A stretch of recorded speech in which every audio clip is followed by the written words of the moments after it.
Convido-vos a abrir a palavra do Senhor em Miqueias. Está depois de Gênesis e antes de Apocalipse.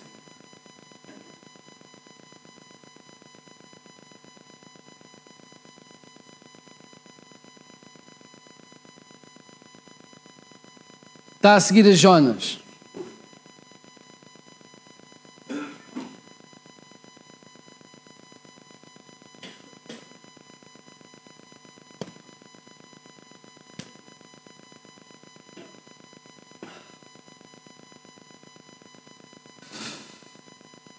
Vamos orar.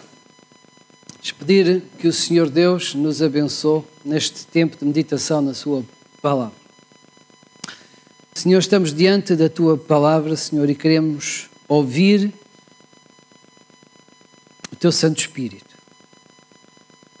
Nada possa impedir que isso aconteça.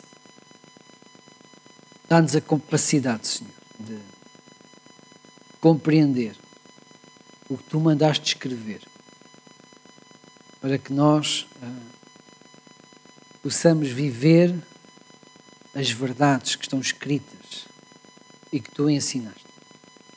Ajuda-nos, Senhor, neste tempo, abrimos o nosso coração para ouvir o que tu tens para nos dizer. Em Cristo, Senhor. Amém. Os irmãos podem abrir Miqueias, capítulo 6.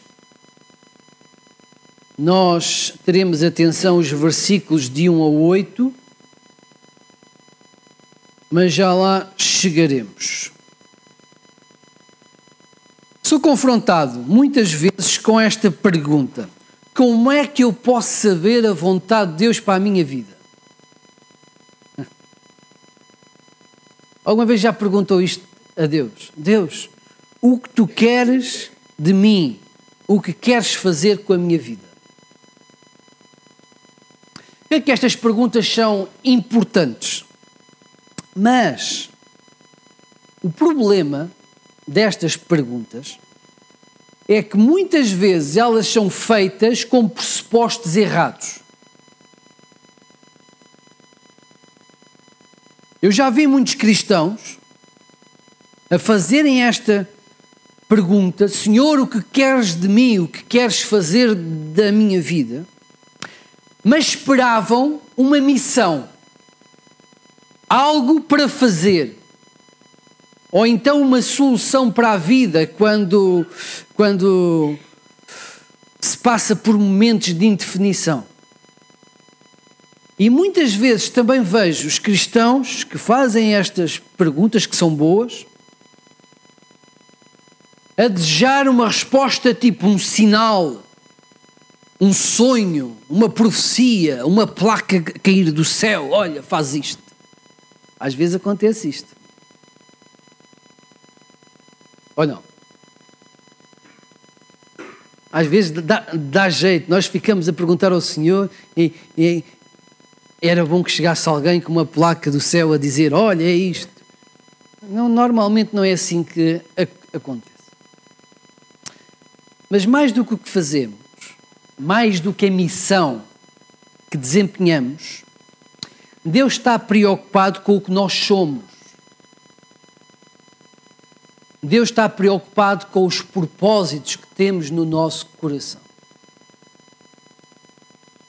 A grande vontade de Jesus para si e para mim é transformar-nos à semelhança de Jesus Cristo. Porque a razão pela qual todos nós fomos criados, a razão pela qual a Inês foi criada, foi para o louvor da glória de Deus. E quando falhamos este propósito, nós não estamos a ir ao encontro da razão que Deus tinha quando decidiu criar-nos. No versículo 8, do capítulo 6, Deus deixa uma síntese daquilo que Ele pretende de si e que pretende de mim. E diz assim: Ele te declarou, ó homem, o que é bom e que é o que o Senhor pede de ti. Pois 3 coisas. Primeira, que pratiques a justiça e ames a misericórdia e que andes humildemente com o teu Deus. Pratiquemos a justiça, amemos a misericórdia e andemos humildemente com o Senhor. Mas para nós compreendermos melhor este texto, vamos ao contexto. Miqueias foi um profeta. Miqueias significa quem é semelhante a Jeová ou a Javé, como queiram. Ele era morastita de Morzet-Gat, vemos isso no capítulo 1, versículo 1. Cerca de 40 quilómetros a sudoeste de Jerusalém. E Miqueias profetizou entre 740 a 690 a.C. E profetizou ao longo do reinado de 3 reis, Jotão, Acás e Ezequias. Quando Miqueias escreve este livro, Israel estava dividido em 2, reino do norte e reino do sul, mas o reino do norte já tinha sido conquistado pela a potência emergente na altura, que era a Síria. E o reino do sul, Judá, vivia em tempos de crise. Uma crise política, moral e uma crise espiritual. Era mais ou menos como o nosso país. E a Síria, que era a potência emergente na altura, que tinha conquistado o reino do norte, apesar de não ter conquistado ainda Judá, imprimia-lhe impostos muito altos. Os tesouros do povo já tinham sido levados para a Síria. Judá era uma espécie de povo vassalo, do povo escravo, que pagava a sua independência com elevados tributos. Uma boa parte das colheitas eles trabalhavam muito, mas uma grande parte das colheitas não ficava em Judá, ia para a Síria. A ameaça constante de invasão levou Ezequias, o rei, a construir fortificações militares, muros, mas para isso precisou de gastar muito dinheiro. E além dos impostos que o povo pagava à Síria, o povo também teve que pagar aquelas obras militares. Viver em Judá neste tempo era difícil.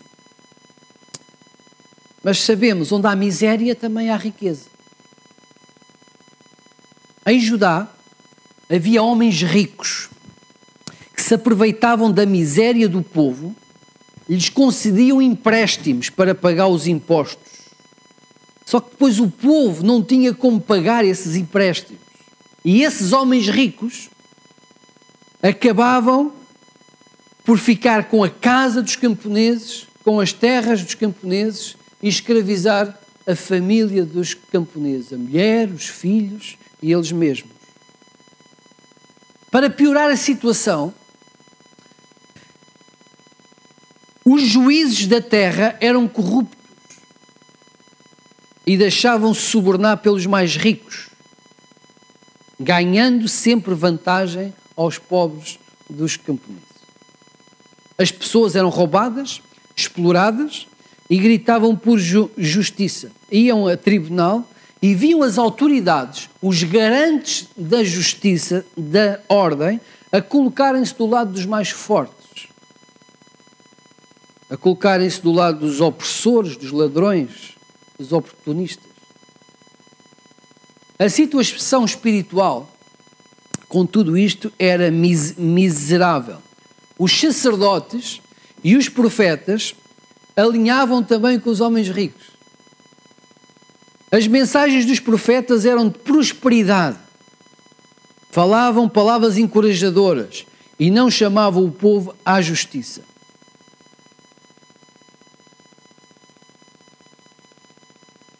Mas aparentemente, em Judá, vivia-se uma normalidade. O templo tinha sido restaurado. O sistema sacrificial, o sistema de cultos estava no seu apogeu, estava a funcionar a 100%. Todas as atividades do templo eram realizadas sem falha alguma litúrgica. O problema mesmo que se se via era no coração hipócrita do povo, que não adorava ao Senhor, apenas cumpria deveres religiosos. Mas para os irmãos terem uma melhor visão do que se passava e para provar aquilo que eu estou a dizer, gostava que os irmãos olhassem para o capítulo 3. Vamos folhear um pouco e vamos ver só alguns versículos para nós termos ideia exatamente da podridão que o povo de Deus vivia na terra da graça. Capítulo 3, versículo 1, diz assim: Disse eu, ouvi agora vós cabeças de Jacó, autoridades, e vós chefes da casa de Israel, não é a vós outros que pertence saber o juízo? Os que aborreceis o bem e amais o mal. Uma inversão de valores. Eles amavam o mal e desprezavam o bem. E diz mais no versículo 2: E deles, do povo, arrancais a pele e a carne de cima dos seus ossos, que comeis a carne do meu povo, e lhes arrancais a pele, e lhes miuçais os ossos, e os repartis como para a panela, como carne no meio do caldeirão. Ele estava a dizer assim: olha, vocês são canibais autênticos, estão a matar o meu povo. Vejam, o versículo 5, os profetas. Assim diz o Senhor acerca dos profetas, que fazem errar o meu povo e que clamam paz quando têm o que mastigar, mas apregoam guerra santa contra aqueles que nada lhe metem na boca. Então, eram sacerdotes pagos, comprados. Vejam o versículo 11. O versículo 11 fala um pouco disto tudo. Os seus cabeças dão as sentenças por suborno. Os seus sacerdotes ensinam por interesse. E os profetas adivinham por dinheiro. E ainda se encostam ao Senhor dizendo: não está o Senhor no meio de nós. Nenhum mal nos sobrevirá. Então, este era o estado em que o povo estava. Se olharmos um pouco mais para a frente, eu peço para os irmãos irem para o capítulo 7. Capítulo 7, versículo 3. Então, conta-nos mais ou menos como é que era a trama, a corrupção que existia no meio do povo de Deus. Versículo 3, capítulo 7. As suas mãos estão sobre o mal e fazem diligentemente. Agora vejam. O príncipe exige a condenação. O juiz aceita o suborno. A grande fala dos maus desejos da sua alma. E assim, todos eles juntamente urdem a trama. Mas nós pensamos assim: não, mas era só os grandes, só os juízes, só os chefes, só os sacerdotes, só os profetas que estavam mal. Não, eram todos. Olhem para o versículo 2. O versículo 2 diz assim: pereceu da terra o piedoso, e não há entre os homens um que seja reto. Todos espreitam para derramarem sangue, cada um caça o seu irmão com rede. Então, estamos a falar do povo de Deus em Israel, na terra da promessa, debaixo da aliança, e não havia homem piedoso. É assim que a Bíblia nos apresenta o cenário onde Miqueias viveu. Deus olhava para o seu povo e o que é que Deus via? Mentira, abusos, roubos, extorsão, corrupção, falta de integridade, falta de amor, falta de devoção. O povo era infiel à aliança. Então, no capítulo 6, há um género de um julgamento. A linguagem tem por base a chamada de Deus ao povo, a chamada do povo a Deus, sob um tribunal. A ideia é um tribunal. Deus vai chamar o povo tem a oportunidade de se defender, acaba sendo acusado pelo mal que faz e recebe uma sentença. Capítulo 6 trata de tudo isso. Nós vamos só acompanhar até ao versículo 8. E então diz assim: ouvi agora o que diz o Senhor, levanta-te, defende a tua causa perante os montes e ouçam os outeiros a tua voz. Deus está a chamar o povo. Ouvi, montes, a controvérsia do Senhor, e vós, duráveis fundamentos da terra, porque o Senhor tem controvérsia com o seu povo, e com Israel entrará em juízo. Então, Deus chama o povo a julgamento, pedindo que o povo se defenda das acusações. Os montes, os outeiros, são os testemunhas, porque sempre estiveram presentes. Foi diante deles que tudo aconteceu. Versículo 3. Povo meu, o Senhor fala com o seu povo, que te tenho feito? E com que te enfadei? Responde-me. Pois te fiz sair da terra do Egito, da casa da escravidão, te remi, enviei dentro de ti Moisés, Arão, Miriam. Povo meu, lembra-te agora do que maquinou Balaque, rei de Moabe, e do que lhe respondeu Balaão, filho de Beor, e do que aconteceu em Sitim até em Gilgal, para que conheças os atos da justiça do Senhor. Duas perguntas o Senhor faz. Diz assim: que te tenho feito eu? Oh, que mal eu te fiz, povo meu? Há alguma razão para sentires enfado de mim? Por que razão te afastaste de mim? Que razão tinha o filho pródigo para pedir a herança ao seu pai e ir embora? A história é antiga. Que razão tinha Eva e Adão para traírem o Senhor e irem embora? Israel tinha sido resgatado do Egito. O Senhor tinha dado ao seu povo liderança capaz, treinada, pessoas tementes a Deus, Moisés, Arão, Miriam. Moisés foi preparado 80 anos para a missão que Deus lhe deu de ir resgatar o povo do Egito. O Senhor tinha protegido Israel da maldição. Balaão era um profeta corrupto que foi pago por Balaque para proferir maldição contra o povo. E cada vez que ele ia abrir a boca para profetizar maldição contra o povo, era impedido pelo Senhor e acabava derramando a sua graça, a sua bênção sobre o povo para desespero de Balaque. Foi obra de Deus. Quando fala em Sitim e Gilgal, Sitim é o local da última paragem antes de atravessar o Jordão, e Gilgal o primeiro acampamento na terra prometida. Quer dizer que Deus foi com eles desde o princípio até à terra prometida, os abençoou, eles comeram pão do céu, maná. O Senhor sustentou-os dia após dia com o alimento do céu. O Senhor tinha-lhes dado uma terra próspera por herança, deu-lhes vitória sobre os inimigos.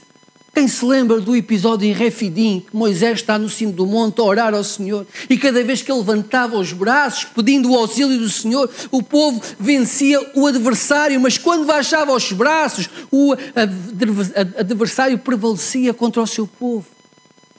E Deus mostrou que o povo, quando estava diante de Deus, clamando ao Senhor, quando estava com o Senhor, era insuperável. Já na terra prometida, Jericó é outro desses exemplos. Aquela cidade forte, com aquelas muralhas grandes, onde passavam 3 carroças lado a lado, caiu com um baralho de cartas. Ficou em ruínas. E Deus está a perguntar ao povo: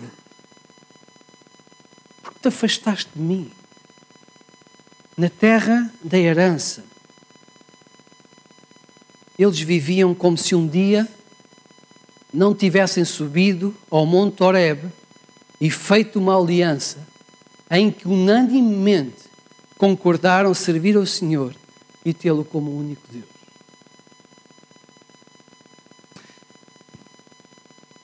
Eu creio que isto pode acontecer connosco. Pode acontecer, pode dar-se o caso de nós que conhecemos o Senhor, que soubemos que Ele nos salvou, que enviou Jesus Cristo, o seu primogênito, como remidor, nós que reconhecemos o pecado, a culpa, a condenação, que reconhecemos que sem Jesus estávamos perdidos e que a sua graça sobre a nossa vida foi tremenda, pode acontecer que algum interesse, algum problema, alguma pressão, algum tipo de comodismo nos faça desvalorizar no dia a dia a tão grande graça que recebemos em Jesus Cristo. Pode acontecer, nós que o conhecemos, perdermos o temor do Senhor. Pode acontecer que deixemos de sentir prazer em estar com Deus, que percamos o interesse por orar. Pode acontecer que o nosso Deus seja trocado por um Baal qualquer, como um computador, como um relacionamento sexual, ou um punhado de euros. Sim, pode acontecer. João disse à igreja de Éfeso que eles tinham uma experiência linda com Deus, uma bonita história de fé, mas que a dada altura perderam o primeiro amor. E Deus chama o povo, e o sentimento que nós vemos nesta passagem é que Deus sente-se preterido, rejeitado, abandonado. Eu não sei se alguma vez se sentiu assim, que não foi tido em conta, que foi desvalorizado ou mesmo esquecido. E Deus está-lhes a perguntar: o que te tenho feito? Em que te enfadei eu? E Israel vai dar resposta ao Senhor. Israel vai ao Senhor e vai responder da pior forma possível. Versículo 6. Com que me apresentarei ao Senhor e me inclinarei ante o Deus excelso? Virei perante Ele com holocaustos, com bezerros de 1 ano. Agradar-se-á o Senhor de milhares de carneiros e 10.000 ribeiros de azeite? Darei o meu primogênito pela minha transgressão, o fruto do meu corpo pelo pecado da minha alma. Olha, Deus, nós podemos dar-te bezerros de 1 ano, são os mais valiosos. Temos os melhores animais, os melhores de todos. Podemos dar milhares de carneiros, podemos dar ribeiros de azeite. Isso chega-te, Senhor. Podemos dar-te até os nossos próprios filhos em sacrifício. O povo responde a Deus com religião. Religião pura. Parece que querem calar Deus. Saciá-lo dando-lhe alguma coisa, como holocaustos de bois, carneiros ou produtos da terra como o azeite. O que é preciso, Deus, para ficar satisfeito? É tão triste isto, irmãos. Parece um marido que chega à casa no dia de anos da esposa e lhe oferece alguma coisa que sabe que ela gosta para não desconfiar da traição que acabou de cometer com a sua amante.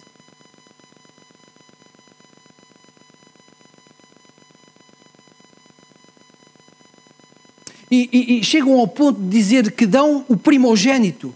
Deus não se agrada de sacrifícios humanos. Baal, Deus falso, aceitava sacrifícios de crianças.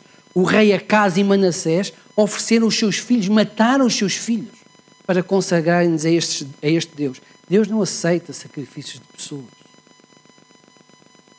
O que Deus quer mesmo, segundo Davi, são os sacrifícios agradáveis a Deus, são um espírito quebrantado, um coração compungido, contrito. Não o desprezarás, ó Deus. O povo do Senhor pensava em oferecer sacrifícios grandes e que podia saciar Deus dessa forma, oferecer em abundância, ganhar a admiração, a benevolência, a bênção de Deus. Mas o que Deus queria era o coração do povo. O que Deus queria era a devoção, era o interesse, era o amor, era a adoração. Era isto que Deus estava a reclamar, que lhe era devido por direito. O que estava a acontecer era que o povo preferia viver a sua vida de mentira, de exploração, de extorsão, de injustiça. Preferiam a imoralidade, a religião mecânica, ao desfrutar da presença, da santidade de Deus. Sentiam enfado pelo Senhor, sentiam canseira, era desgostoso. Deus era uma seca. Era intolerável estarem com o Senhor. Desejavam não ter que estar e cumpriam aquela cerimónia religiosa. A religião é religião, são práticas litúrgicas. Deus não gosta de religião pela religião. não é isso que agrada ao Senhor.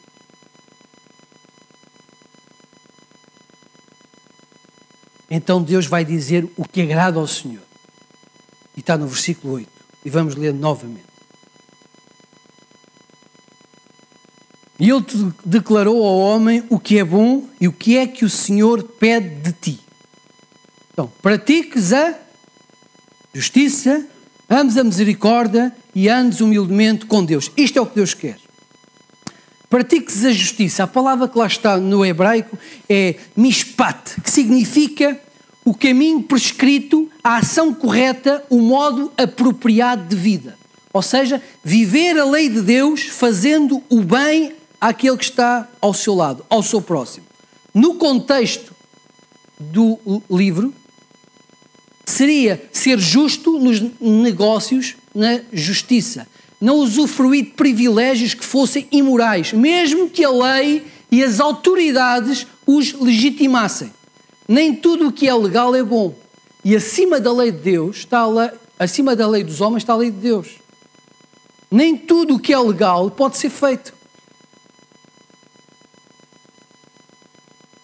Se nós considerarmos que uma lei é imoral, não temos legitimidade nenhuma para usufruir dela. Por exemplo, espero não chocar as pessoas, mas é o que a Bíblia fala. A Bíblia é totalmente contra homens casarem com homens, mulheres casarem com mulheres. O nosso país diz que é legal, mas por ser legal não passa a ser moral. Por isso, os fiéis do Senhor, os crentes no Senhor, não podem aceitar algo que seja imoral. Nós vemos nas Escrituras que não devemos mentir. Se o patrão exige que mintamos ou que roubamos, ele não tem autoridade superior à autoridade do próprio Deus. Então não nos dá legitimidade, nem que seja para garantir o nosso emprego, fazer aquilo que é contrário ao Senhor Deus.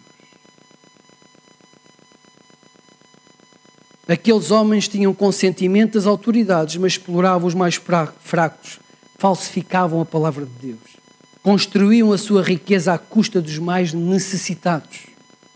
Ser justo, então, é ser honesto, ser íntegro, ser verdadeiro, dar o que é devido a quem quer que seja família, amigos e até desconhecidos. É agir na medida de Deus. Mas a segunda vontade de Deus é amar a misericórdia. E a palavra que lá está é hesed, que significa bondade, generosidade, lealdade, fidelidade. Misericórdia não é ter pena. Olha, eu tenho misericórdia, tenho pena. Não é nada disto. Misericórdia também não é condescendência. Misericórdia é uma exigência do amor. Enquanto a justiça é dar o que é devido a alguém, a misericórdia ultrapassa isso. A misericórdia ultrapassa essa barreira, dá amor, lealdade, fidelidade, mesmo àqueles a quem não temos a obrigação de dar. A misericórdia ultrapassa, é o tempero da justiça. É assim que compreendemos a misericórdia de Cristo. Jesus tratou-nos com misericórdia e não nos deixou arcar com as responsabilidades ou com a condenação do nosso pecado. Ele não nos devia nada, não tinha que o fazer, mas em misericórdia foi à cruz e suportou por nós. E agrada-nos isto. Mas se Jesus seguisse uma justiça cega, éramos nós que devíamos ter ido à cruz. Misericórdia então é o quê? É compaixão, é bondade, é generosidade gratuita e genuína, mas com a motivação certa, com o gosto certo. E por último, o que Deus quer de todos nós e que faz com que estas duas primeiras vontades aconteçam, é que andemos humildemente diante do Senhor. Isto significa andar prostrado diante de Deus. É viver em reverência a presença do Senhor. E sabem como é que fazemos isso? É no dia a dia. É no dia a dia. É quando desempenhamos as nossas obrigações. É quando escolhemos, é quando falamos, é quando compramos, é quando vendemos, é quando somos cônjuges, é quando somos pais, é quando somos vizinhos, é quando somos amigos. É no dia a dia que nós mostramos se somos humildes ou se andamos curvados na presença de Deus ou se somos rebeldes e não queremos saber nada de Deus. É isto. É saber viver com o privilégio, com o bom e saber viver com a ausência e com o mal. E mesmo assim viver em fidelidade para com o Senhor Deus. É ser justo, é ser misericordioso. Isto é andar humildemente na presença de Deus. Então, o que o Senhor pede é muito claro. O Senhor pede que o povo viva uma vida inteira, uma vida consagrada diante do Senhor e que o cumpra diante dos homens. É isto que o Senhor está a pedir. E neste tribunal, o Senhor vai dar uma sentença que nós não vamos ler, que está do 9 ao 16, e passa pelo exílio. Judá não se arrependeu, o resultado do pecado foi o exílio. A Babilónia veio, contudo, destruiu os muros, queimou a cidade, vandalizou o templo, e até aqueles poderosos ricos foram anilhados e foram levados para a Babilónia. É interessante que Deus não castiga só por castigar. Deus repreende para o bem do homem. E no capítulo 7 nós já vemos a promessa da restauração do seu povo. Mas o povo acabou colhendo o que semeou. Mas Deus restaurou o povo e vemos isso no capítulo 7. Joana e João, a Bíblia quer,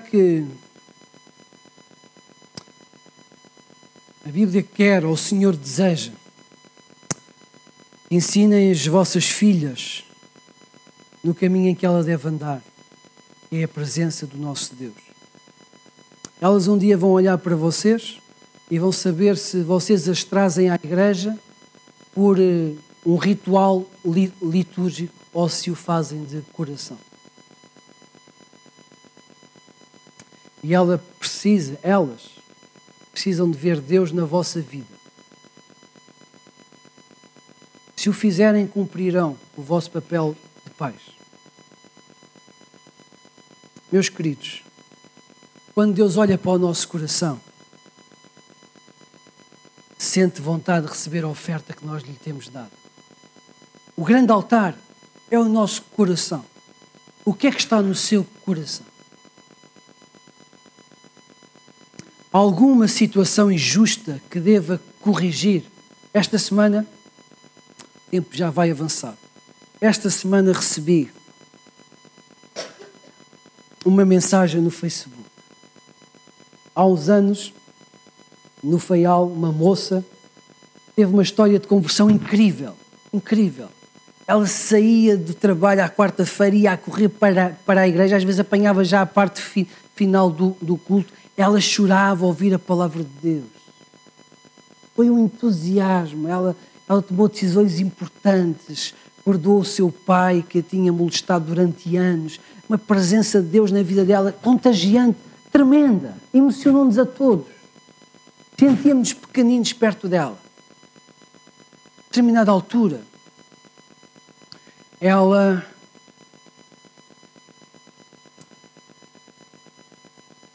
começou a namorar com um rapaz que não tinha a mesma fé. Começou a faltar aos cultos. Envolveu-se com ele sexualmente. Começou a lutar contra as pessoas que a amavam, a afastar-se da igreja. E aquilo tudo bonito que nós vimos na consagração dela foi esfriando até ao ponto que ela não queria saber da igreja, não queria saber de Deus, não queria saber de nada e era mesmo agressiva.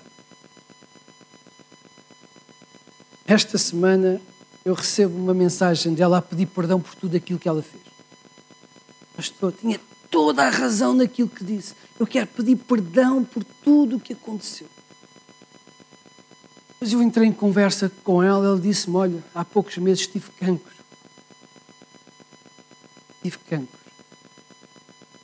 E aí deu para repensar tudo. E voltou ao caminho. Mas temos que saber o que é que nós fazemos com a nossa vida. E o que está no nosso coração. O que é que nós temos oferecido ao Senhor, ofertado ao Senhor no nosso coração. Deus quer que nós sejamos justos, tratemos os outros com misericórdia e que vivamos humildemente na presença de Deus. É isto. Tudo o resto pode ser vão, mas isto o Senhor exige.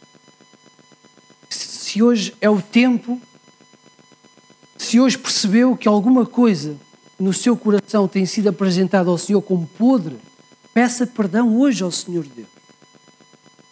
Se há alguma coisa que não está consagrada da sua vida ao Senhor, peça perdão hoje ao Senhor. Consagre, fale com Deus, Deus ouve. Ou se hoje pela primeira vez percebeu que tem vivido a vida completamente afastado de Deus, como se Deus fosse um espectador e que lhe deve lealdade, então entregue a sua vida ao Senhor Deus. Diga, Senhor Deus, perdoa o meu pecado. Toma conta da minha vida. Ou se tem vivido já com o Senhor, mas ainda não tomou uma decisão de testemunho público, de consagração, de batismo, pois pode tomar a decisão. Começaremos uma classe de batismo brevemente. Diga, eu quero dar testemunho ao mundo que eu siga Jesus Cristo. Eu creio, eu quero que todos saibam. Nós não podemos ser indiferentes ao nosso Deus. Ou o aceitamos, ou o rejeitamos. Que Deus tenha misericórdia de nós. Vamos orar.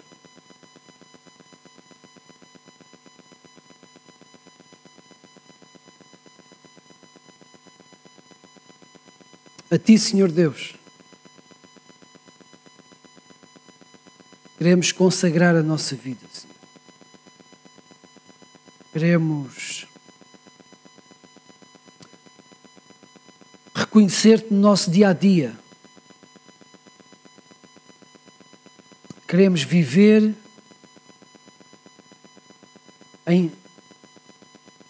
humildemente na Tua presença, dando-Te honra e glória, Senhor. E não deixes que nada atrapalhe, Senhor, a nossa caminhada contigo, porque não há melhor vida do que estar na Tua presença. Não há felicidade como estar ao Teu lado, Senhor. Não há vida mais abençoada do que aquela que Tu nos podes dar, Senhor. E nós não queremos ir para o outro lado, Senhor. Não queremos pertencer a mais ninguém ou entregar a nossa lealdade a ninguém a não ser a Ti. Tu és bom, Tu és perfeito, Tu és santo. Tu és Deus. E diante de Ti, Senhor, entregamos o nosso coração com tudo o que Ele traz, a Tua honra e para a Tua glória. Em Cristo, Senhor, nós oramos. Amém.